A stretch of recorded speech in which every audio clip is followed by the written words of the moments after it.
Hi friends, today I want to share something about employee insurance, which is beneficial for all types of businessmen. See, every businessman has to pay advance tax every quarter. Like first 15th of June, you have to pay at least 15% of the tax amount. On 15th of September, you have to pay up to 45% of the tax amount. On 15th of December, you have to pay up to 75% of the tax amount, and before 15th March, you have to pay 100% tax of that financial year.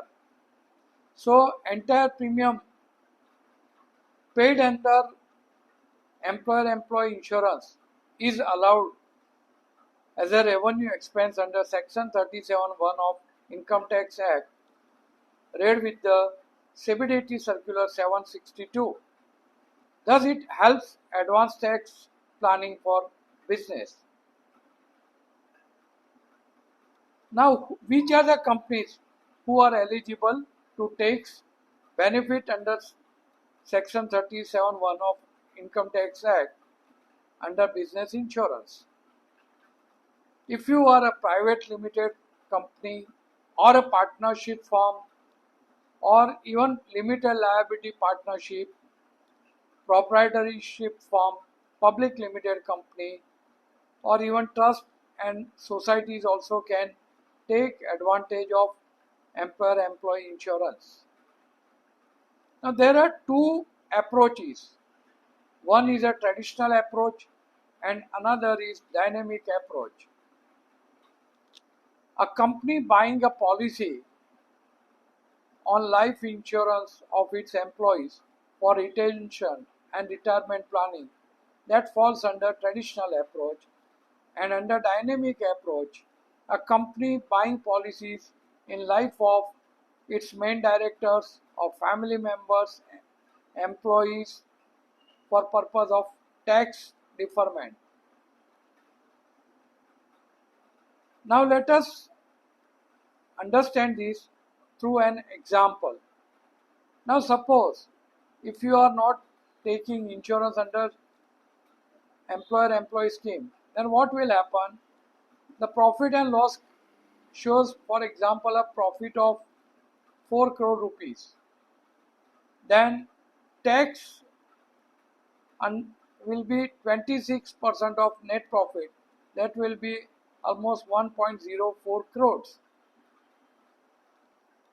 So you may feel that now there are different government rules like GST has been introduced, then digitalization, which is discouraging the cash transactions. Aadhaar and PAN cards are linked. So in case of annual information statement, it shows all the reports. It is all sharing all the informations. Lot many TDS also got introduced. So how can you take the advantage? Now let us understand that now if you are going under employer and employee scheme and out of the profit of 4 crore, now if you are investing, let us say 1 crore rupees in insurance under employer employee scheme, then what will happen? You will claim 1 crore rupees as deduction under section 37(1) and your net profit will be reduced to 3 crore rupees, and you have to pay tax only on 3 crore rupees, which works out to be 0.78 lakhs. So what you are saying, say instead of 1.04 crore rupees, you are paying tax of 78 lakhs only. So you are saving 26 lakhs of profit tax on this investment. Now what will happen? Now without employer-employee scheme, now let us see that employer pays a 1 crore rupees premium on director. Then director's salary will be increased and he has to pay tax of 35 lakhs rupees on that. So out of that 1 crore, what is investable corpus will be 35 lakhs, 65 lakhs in the hands of director. While in case of policy bought under employer-employee scheme, employer invests 1 crore rupees, director doesn't have to pay any tax on that. The tax will be deferred, but they can invest 1 crore rupees. So there is an extra corpus of 35 lakhs rupees from day one. Now I am taking the example of Mr. Chopra. Mr. Chopra is a businessman, a director of private limited company. Mr. Chopra is expecting a huge profit due to increase in revenue and orders in hand. Mr. Chopra CA has given the advance tax calculation, and Mr. Chopra has to pay a heavy advance tax amount on this financial year. Mr. Chopra is connected. Mr. Chopra is concerned how he can reduce his advance tax liability. Mr. Sheth, an advisor with Max Life, suggested that he can help him to plan advance tax liability of his business. Mr. Sheth explained how employee insurance can help in creating an additional revenue expenditure for his business and thereby reduce advance tax liability. Mr. Chopra is convinced and agreed to buy an employer insurance policy from his business on his life. Now many businessmen today are want to plan reduce their advance tax liability. So it is an opportunity for everyone to bring to the notice of every businessman prospects about employer-employee insurance. We can say that an employer that sir, have you heard any scheme for your business which is like unlimited section 80C, or is there any expenses in your profit and loss account which comes back, or is there any legitimate scheme in which you can pay money from business and treat as expenses and create legacy for your family? So employer or employee is the solution for all these questions. For example, if you invest any amount for 5 years, so you will get tax benefit for 5 years, and you can claim entire premiums as business expenses. And now suppose your policy matures after 15 years, so you can manage your fund, whatever corpus is there, as a working capital, and upon death you can create a legacy for next generation. Let us understand this as an example. Now you pay tax, let's say for 20 lakhs rupees you are saving for 5 years.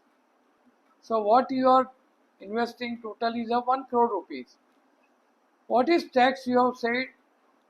It's on 1 crore you are saving 26 lakhs rupees toward tax. So your net outgo is only 74 lakhs. Now 100% of premium what you have paid, you can claim as a business expenditure as per section 37(1). So your advance tax liability is reduced, and again you have the choice to take insurance up to 7 times or 11 times of the premium what you have paid to cover the life of director. On 15th year, you will get almost 2 crore rupees, right? So you can have access to that 2 crore rupees. No tax on amount taken out from this match this amount. You don't have to pay. You can take these 2 crore rupees as a loan from the insurance company. So you don't have to pay any tax. You don't have to pay interest on the amount what you have taken as a loan from the insurance company. There are no processing fees. There are no waiting for approvals. You get immediate disbursement. And this will not even impact on your CIBIL score. You can take multiple money in a multiple way. You can take repayment at your convenience, and there are no foreclosure charges. For understanding in details, you can book one-to-one appointment with me. Now, suppose on paying the premiums, the risk cover is, let's say for example, it is a 12 crore rupees. So what happens in case of a death? That 12 crore rupees comes to the company, and this 12 crore, this is a profit for the company. Company has to pay tax on rupees 12 crore. But at the same time, this is, we call it as a legacy for the business account. Company can pay this amount, entire 12 crore rupees, as an ex gratia in the same financial year to the legal heirs of the directors, deceased directors. So what will happen? The legacy is created from the business account. There is no tax for the company because whatever 12 crores you have received, you are paying as an ex gratia to the legal heirs of the director, deceased director. So that is an expense for the company, and because legal has received this money as ex gratia on death, there is no tax liability for legal heirs as per the CBDT Circular 573. Now, what this Circular 573 of CBDT defines? That ex gratia payment option in case of death of employee. So it says in case of death of employee, the employer receives the death claim from Max Life. Same can be passed on to the legal heirs of the employee or directors in the same financial year as lump sum payment in the form of ex gratia. Such ex gratia payment shall be treated as an expense for employer, and ex gratia received by legal heirs of employees would be tax exempt in their hands as per the CBDT Circular 573. So any MSME company, they have the huge opportunities. What is important is company should be closely held company where family members are directors and shareholders. They are the decision makers. Company should be in a profit.